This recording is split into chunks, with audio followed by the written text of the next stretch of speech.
So in this video, I rank my top 10 point guards from the NBA's 2022-23 regular season, similar to the videos that I did about the Most Improved Player Award candidates and top 10 defenders. I used basic stats, advanced analytics, and eye test examination to determine my own rankings. Of course, in certain instances, team performance factored in, but it wasn't the main thing. It was really tough to determine who should rank above whom, especially between 3 and 10.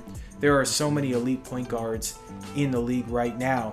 But I think it depends on what your philosophies are, what you value most in a point guard. In any case, I'm comfortable with my list, so without further ado, here are my top 10 point guards from the 2022-23 season. Coming in at number 10 is James Harden.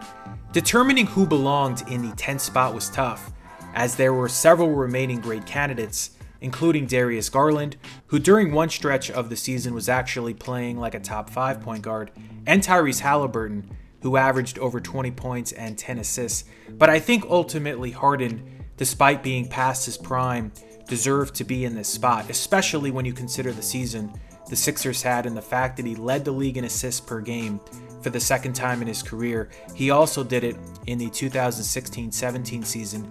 He twice dished out 20 plus assists this year, something he had never done prior to this season, including in a triple-double performance against the Clippers on December 23rd when he had 21 dimes. Number 9 is Jrue Holiday.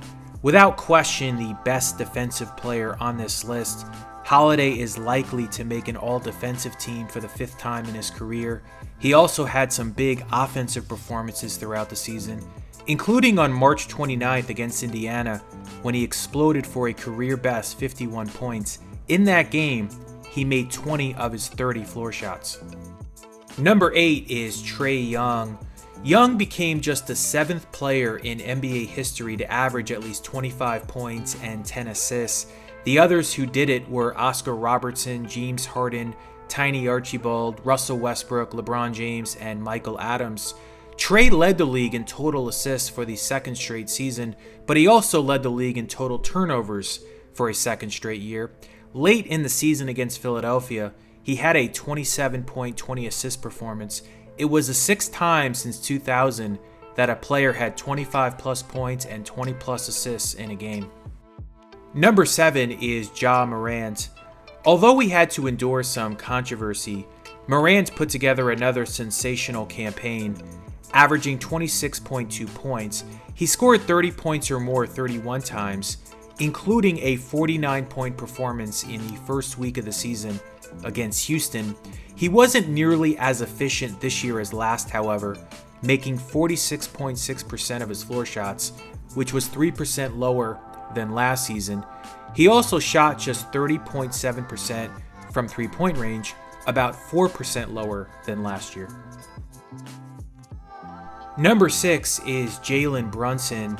All you have to do is look at New York and Dallas's records this season to recognize the impact Brunson makes.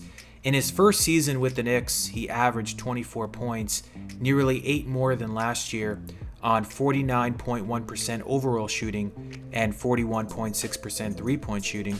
He scored 40-plus points 4 times this year, including against Cleveland on March 31st when he erupted for 48. He also drew the 3rd most charges in the league. Number 5 is De'Aaron Fox. A first-time NBA All-Star this season, Fox led Sacramento to a 48-34 record, their best mark since the 2004-2005 campaign. The speedster out of the University of Kentucky averaged 25 points and shot a career-best 51.2% from the field. He finished 4th in total points on drives and 4th in total points in transition. His best scoring performance this season came on February 24th in a double overtime win over the Clippers when he exploded for 42 points. Fox hit a go-ahead jumper with 36 seconds left in the second OT. The final score in that game was 176-175, the second highest scoring game in NBA history.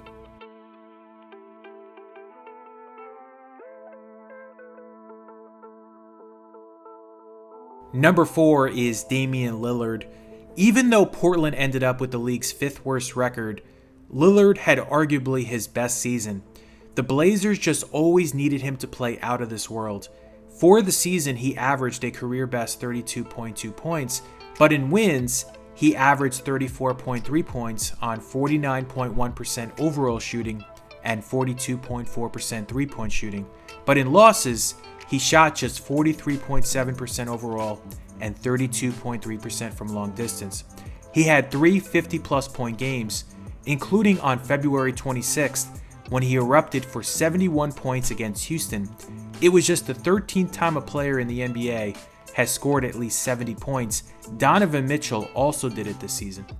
Number 3 is Shai Gilgeous-Alexander.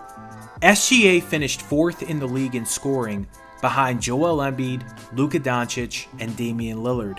He shot 51% from the field overall, but most remarkable was his mid-range shooting. He took more shots from 10 to 14 feet out than any other player and made 54.1% of them. Among players who took a minimum of 200 shots from this range, only Kevin Durant had a better percentage. SGA also finished 3rd in free throw attempts per contest, behind Giannis Antetokounmpo and Joel Embiid. Number 2 is Steph Curry. Curry is the only player in NBA history to shoot 40+% from three-point range, with at least 11 threes attempted per game, now doing it for the 4th time in his career. He twice scored 50 points this season, although Golden State lost both those games against the Suns and Clippers. Something else that stood out about Steph this year was his improved rebounding. He averaged a career-high 6.1 boards per game. In his one triple-double of the season, he had 13 boards to go along with 23 points and 13 assists against Miami. And number 1 is Luka Doncic. Although the Mavs were arguably this season's most disappointing team, Doncic had his best statistical season to date. He finished 2nd in scoring behind Joel Embiid and shot just a shade under 50% from the field. He had 4 50-plus point games, including a 60-point game against New York, in which he also had 21 rebounds and 10 assists, the first ever 60-20-10 performance in NBA history. By also averaging over 8 rebounds and 8 assists, he joined Oscar Robertson, Michael Jordan, and Russell Westbrook as the only 4 players in league history to average at least 38 and 8 in a season. So that will wrap up this video. If you like this kind of content, please subscribe. And feel free to include your top 10 point guards from the season in the comment section. It's always fun to debate topics like this and others.